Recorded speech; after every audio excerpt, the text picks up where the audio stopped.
Boa noite a todos, sejam muito bem-vindos. Preparamos uma reflexão para a noite de hoje a respeito de um capítulo de uma das obras de Jorge Andréas, aonde, buscando o entendimento da natureza e o enfoque científico sobre o espiritismo, ele traça alguns entendimentos, relacionados com a força psíquica do nosso ser, com o nosso ser na sua natureza mais profunda, entre o consciente e o inconsciente. E para isso, então, nós vamos construir brevemente um cenário, dizendo que a vida na matéria, a vida encarnada, ela está cercada de múltiplos fatores complexos. Ou seja, nós, seres humanos, dentro do processo evolutivo que corresponde à nossa caminhada neste mundo, em função de muitas vezes passarmos por momentos onde nos encontramos aturdidos, ou ainda despreparados, ou ainda confusos, sufocado pelo imediatismo, ficamos refém dos sentidos mais vulgares. Esta ideia mostra que neste momento em que estamos cursando o desenvolvimento nesta vida, estamos sujeitos a uma série de condições cuja complexidade ela recebe vetores de todas as direções. Então, a grande maioria das pessoas imaginam que a vida é simplesmente para ser desenvolvida em termos de alegria, felicidade, riqueza, bem-estar. Mas olhando a vida pelo aspecto mais real, nós vamos observar que no ciclo que cada um de nós desenvolvemos ao longo de nossas jornadas, nós observamos que nem sempre as coisas acontecem dessa forma. Aliás, na grande maioria das vezes não acontecem com essas prerrogativas. Ou seja, existe uma série de obstáculos ou dificuldades que vão aparecendo no decurso da vida de cada um, que vai transformando a caminhada, às vezes, em caminhadas muito penosas. E, obviamente, para que nós possamos traçar um curso para cada caminhada, é importante que nós saibamos como exercer as escolhas. E essas escolhas, elas também têm uma raiz profunda no ser. Nós não escolhemos as coisas a esmo. Quando nós escolhemos as coisas a serem realizadas ou desenvolvidas, elas têm raízes profundas dentro do nosso mais profundo eu. E então, muitas dessas escolhas que, na grande maioria das vezes, parecem ser decisões que são tomadas da forma com que as coisas se apresentam naquele momento, elas têm um elo de ligação em alguma situação pretérita e que nós não temos a lembrança, mas que elas são muito presentes dentro do nosso ser, criando impulsos, organizando forças que muitas vezes elas saem do nosso controle. E nós não sabemos por quê. E isso vai norteando o comportamento da natureza humana. Eu, vocês e todos aqueles que se encontram lá fora, padecemos da mesma circunstância. Sofremos das mesmas mazelas. Uns mais, outros menos. Com intensidades variadas, dependendo da complexidade da natureza de cada ser, de cada um. Portanto, embora possamos nos parecer iguais, não o somos. A nossa natureza não é igual. Dentro de todo esse processo vão emergir vícios. E o processo de viciação não é simplesmente o fato de eu estar consumindo algum tipo de bebida, algum tipo de droga, algum tipo de situação que nos torna simplesmente viciados naquela circunstância. O vício tem uma raiz profunda e que está agregado ao nosso próprio comportamento. Então, o que nós conhecemos por vício é uma situação muito mais ampla do que aquelas que nós possamos identificar naquelas pessoas que são alcoólatras, nos tabagistas, aqueles que estão na drogadição química, aqueles que fazem, por exemplo, o uso da libidinagem ou coisa parecida, não é? Esses vícios emergem na nossa natureza, muitas vezes pelo próprio egoísmo. O egoísmo, ele acaba sendo exacerbado à medida que há um desequilíbrio do comparativo dos nossos valores, da percepção dos valores que nós construímos ao longo das nossas vidas, em relação daquilo que se apresenta em termos de satisfação. E quando ele se torna exacerbado, passamos então a nos centralizar como o centro de todas as coisas. Pela disputa. E na grande maioria das vezes nós disputamos coisas que não sabemos por que fazemos, mas disputamos. Até os nossos pontos de vista representam as disputas. Muitas vezes a forma com que eu enxergo talvez não seja a mesma com que você enxerga. Mas, entretanto, nós pretendemos ambos chegar no mesmo objetivo. Mas para isso muitas vezes nos desentendemos. Porque mais vale brigar pelo ponto de vista do que traçar um plano para chegar no objetivo. Já pararam para pensar assim? E muitas vezes nós vamos encontrar essas dificuldades nos nossos relacionamentos. Sejam eles familiares, sociais, do trabalho, nas escolas. Ou seja, como somos gregários, vivemos em sociedade, isso está sempre emergindo no nosso comportamento. Muitos ainda falseiam a verdade. E isso começa muito cedo. Muito cedo. Muitas vezes a gente acha bonitinho a criança contar uma mentirinha. Não é? Ah, não faz mal.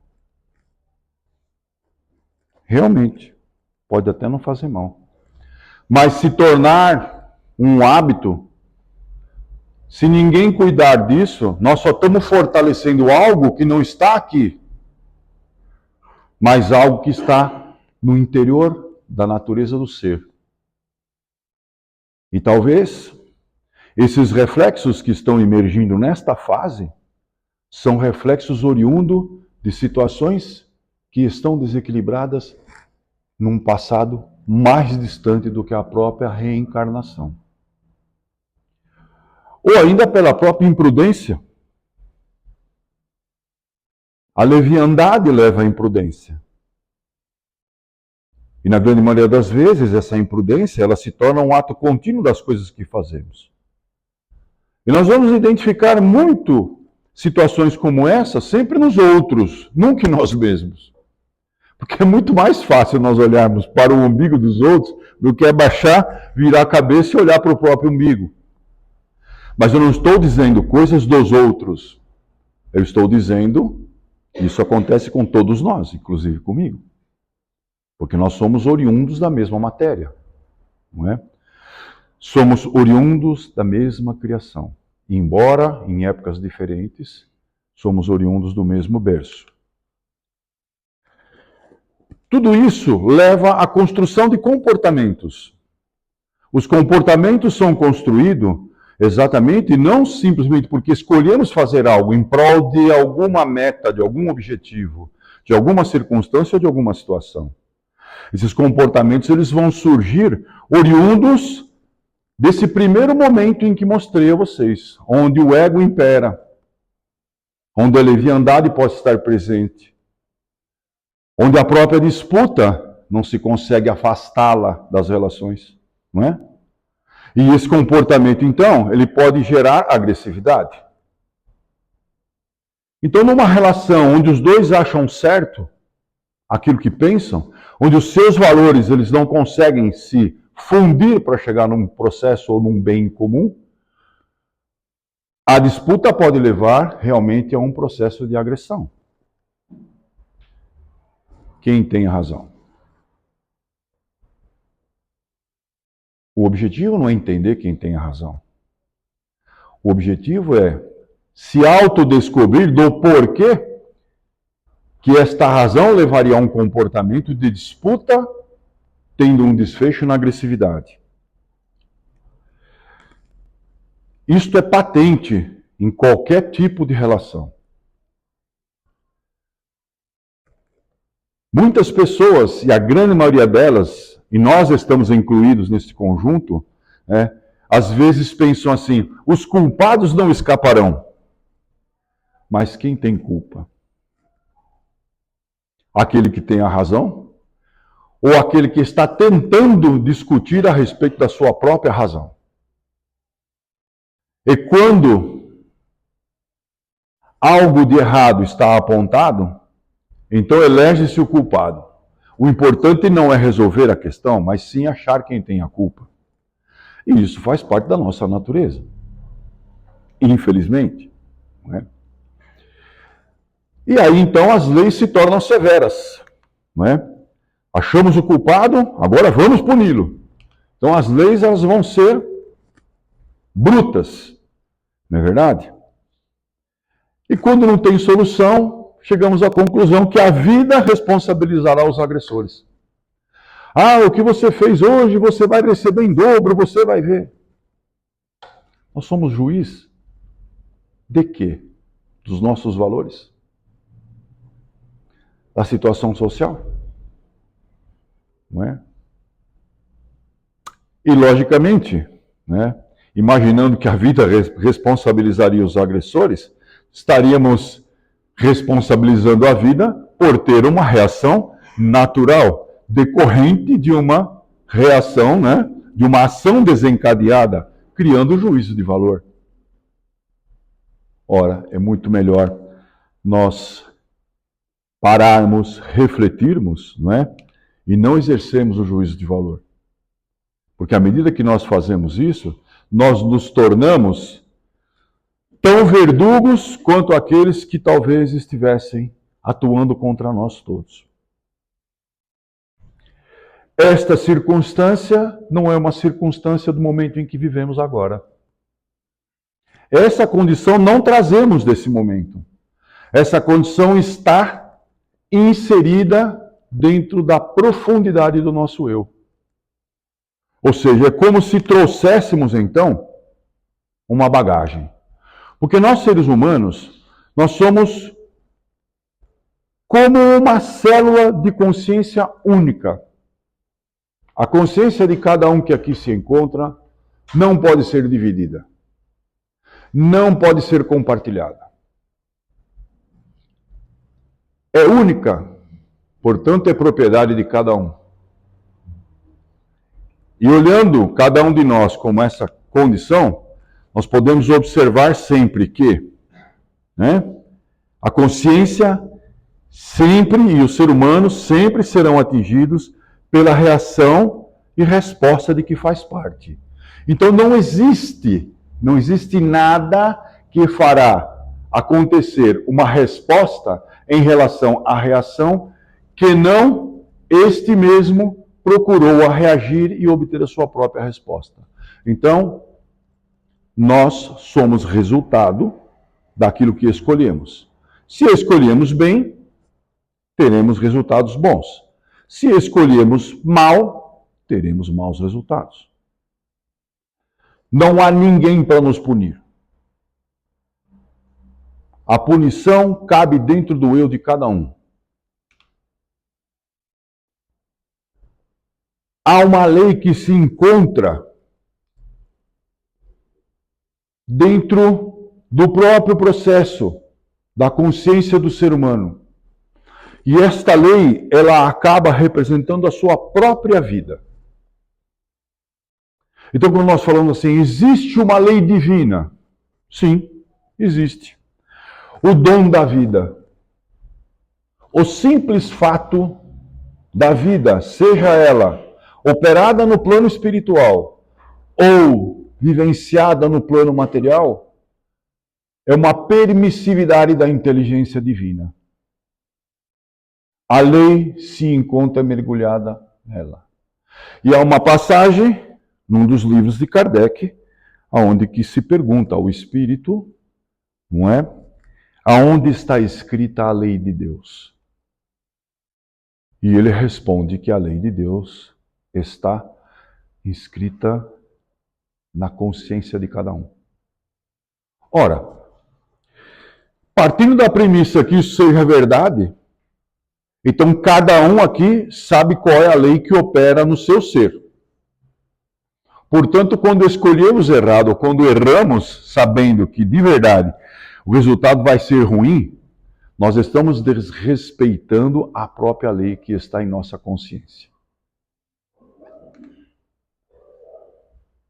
Respostas, elas serão vividas e manifestadas. O que significa é que cada um de nós, para mudar qualquer coisa naquilo que estamos praticando, fazendo ou executando, nós precisamos experimentar. Se não adquirirmos experiência daquilo que nos propusermos a realizar, nós não teremos o manifesto da resposta em que procuramos. Portanto, a escolha tem que ser sábia. Porque se não o for, consistentemente, receberemos a reação à medida em que a ação desencadeou a própria escolha. Aos cumpridores dos deveres, logicamente, a tranquilidade e o entendimento, não é, ao prosseguir com as tarefas. Entretanto, aos desordenados, não é, a desarmonia, a intranquilidade estarão revestindo o indivíduo dos seus sintomas psíquicos variáveis. Então, o Dr. Jorge André, psiquiatra, quando ele discorre a respeito desse tema, ele vai dizer que muitos sintomas que acabam se transformando em patologias, não é? Ao longo da vida do indivíduo, são desarmonias construídas, né, por intranquilidades. Porque são essas situações que revestem a variação dos sintomas psíquicos que nós acabamos desenvolvendo ao longo de nossas vidas. E aí as pessoas dizem assim, nossa, mas a depressão e a ansiedade é a doença do momento. Será que é uma doença? Só. Da onde vem? Peguei do vírus, peguei do ar, peguei da água, da comida que eu como? Será que é só isso? A raiz, na verdade, é muito mais profunda, segundo a avaliação do autor desta obra. Mas aí nós precisamos entender uma coisa. O que é consciência? Não é? Porque muitas pessoas falam, nossa, esse sujeito não tem consciência daquilo. Como não tem consciência? Lógico que tem consciência. Todos têm consciência. O certo e aquele que é o errado. Não há quem não tenha consciência. Porque a consciência acompanha o estado de reconhecimento do ser. É isso que nos torna diferente dos reinos, principalmente do reino animal. O fato do homem exercer a funcionalidade da consciência o torna diferente.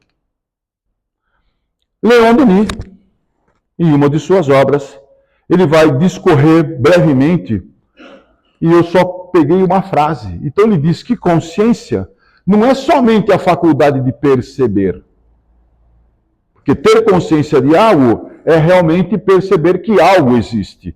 Eu identifico que esse algo existe. Este algo reflete algo dentro de mim, reflete alguma coisa dentro de mim.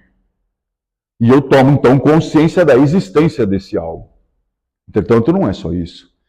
Ele diz também que consciência, não é o sentimento que temos de viver, de agir, de pensar, de querer. Sendo essa una e indivisível. Então, Leon Denis, praticamente no começo do século passado, observando os fenômenos do psiquismo, ele vai traçar, em termos de análise de comportamento, frente às divisas do espiritismo, que consciência, ela simplesmente não é a maneira de perceber as coisas que está ao nosso redor. O que ele quer colocar aqui é que toda essa condição que representa a vida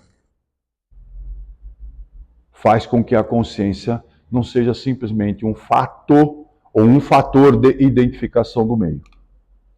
Quando nós olhamos uma das obras de Manuel Filomeno de Miranda, ele vai definir a consciência como a relação de conteúdos psíquicos com o ego.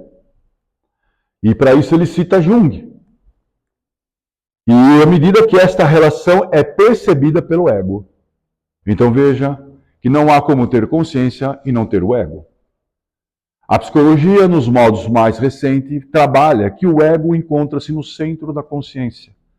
Esta réplica é dada por Joana de Ângeles, pelas mãos do Divaldo, quando ela cita também a analogia que Jung faz a respeito da consciência. Então percebam que o Espiritismo, de uma maneira ou de outra, pelas mãos de dois espíritos e pela mão de um estudioso do começo do século passado, vão traçando algo que é único e indivisível no ser humano e faz parte da funcionalidade de cada um de nós. Então, desta forma, a exteriorização repentina da sintomatologia, não é, ansioso-depressiva, nada mais será do que o enfeixamento de fatores múltiplos que procuram o escoamento e se fixaram em épocas pregressas nas zonas do nosso inconsciente. Tudo o que está no nosso inconsciente um dia buscará um equilíbrio na nossa zona de consciência. Então as energias que lá se encontram, né, e principalmente aquelas energias que elas são pendenciosas, elas terão necessidade de serem expurgadas. O ser vai achar uma forma de criar um escape, uma drenagem. E muitas vezes essas energias elas foram absorvidas em épocas pregressas. Portanto, quero lembrar a todos aqui que nada do que passamos ou aprendemos fica no esquecimento. Pode não estar presente e fazer sentido nas atitudes e comportamentos momentâneo ou repentino, mas um dia ficarão gravadas no nosso mais profunda intimidade. Esses desajustes precisarão, então, alcançar um ponto de maturação. E essa maturação ela é importante para cada um de nós. E cada um de nós terá o seu momento de maturação. O grito de alarme desse processo aqui pode ser representado pela ansiedade na sua forma mais complexa, onde os componentes depressivos se acham conjugados. A reação depressiva ansiosa passa a ser o sintoma-chave na exteriorização da energética de um psiquismo de profundidade que carece de equilíbrio. Então veja, para alcançarmos esta maturação, é necessário cobrir a carência do equilíbrio, que pode ser que não surgiu agora, mas que pode ser que foi disparada agora por um gatilho que a gente desconhece.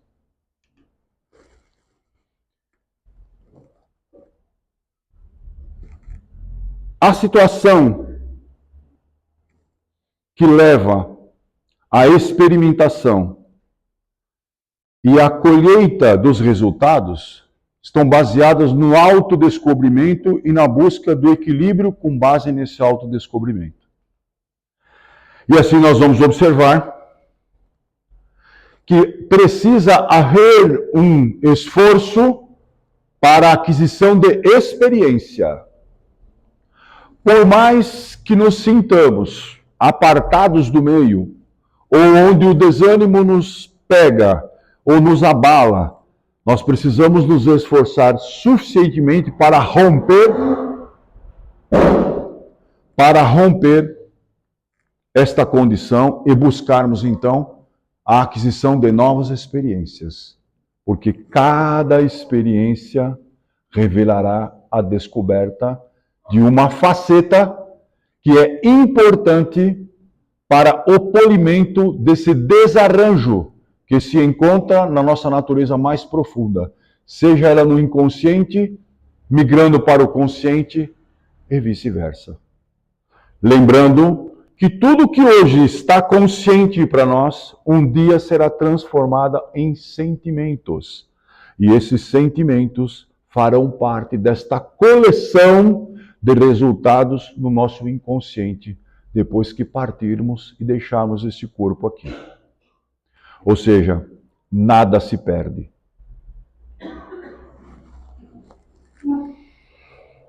Desenvolver o discernimento dos valores humanos. Isso não é uma tarefa fácil. Porque para desenvolver o discernimento, precisamos descer da posição de juízes. Porque não é julgando que vamos discernir. É simplesmente refletindo os resultados da composição do conjunto que nos cerca. Vamos exercer a natureza mais profunda do nosso ser, que é o desenvolvimento do amor incondicional. É fácil fazer isso? Não é. Se às vezes em nossas casas estamos desajustados com as nossas pessoas, com as nossas famílias, qual é a regra? Aonde está a lei? Na consciência de cada um. Não precisa de livrinho. Cada um de nós sabe quando vai invadir o espaço do outro. Cada um de nós sabe até onde o outro pode invadir o nosso espaço. Cabe a cada um de nós discernir se vale a pena brigar, discutir, afastar, magoar, odiar, ou você simplesmente aceitar e resignar. Parece fácil? O que é que vocês acham? Não é. É por isso que estamos aqui.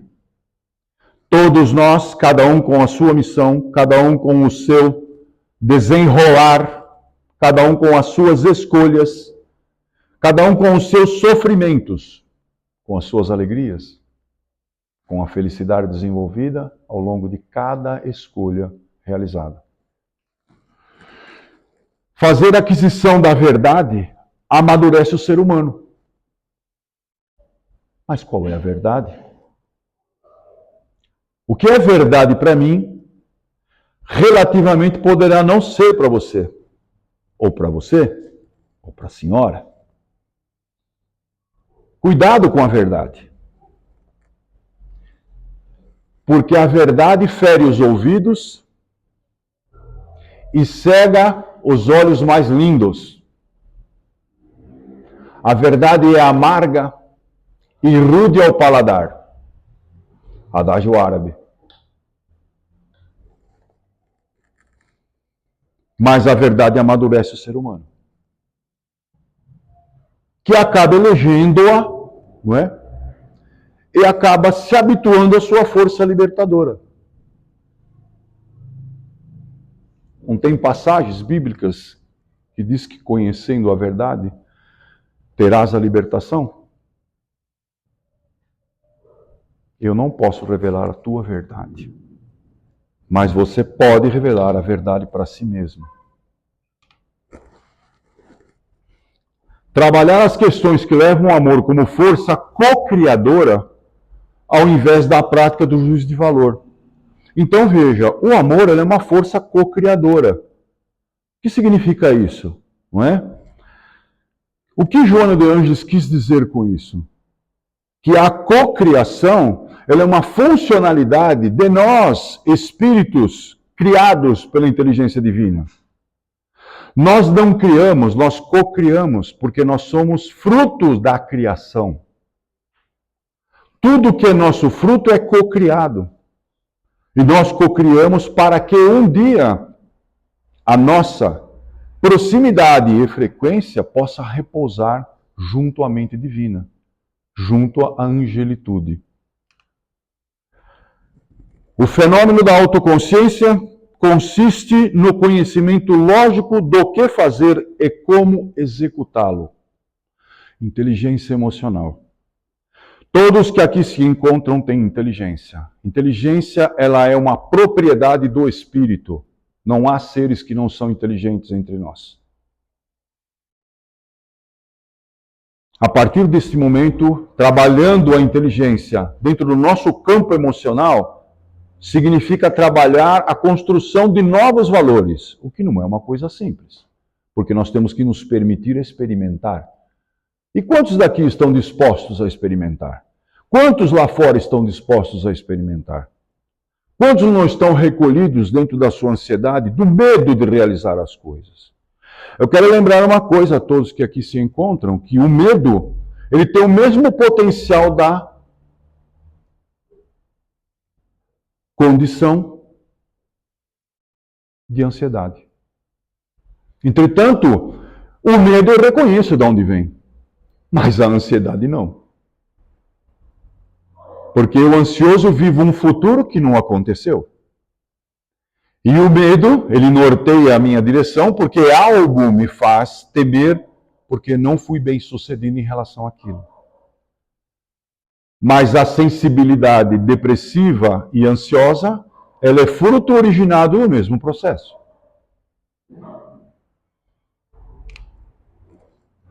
Então, a resignação, a descoberta de valores, o autodescobrimento, a construção do entendimento do outro, é o caminho longo, mas duradouro. É o melhor remédio para acalmar as dores de nossa alma. E essa é a minha contribuição que eu trago para vocês nesta semana. Muito obrigado, desejo para vocês uma excelente semana.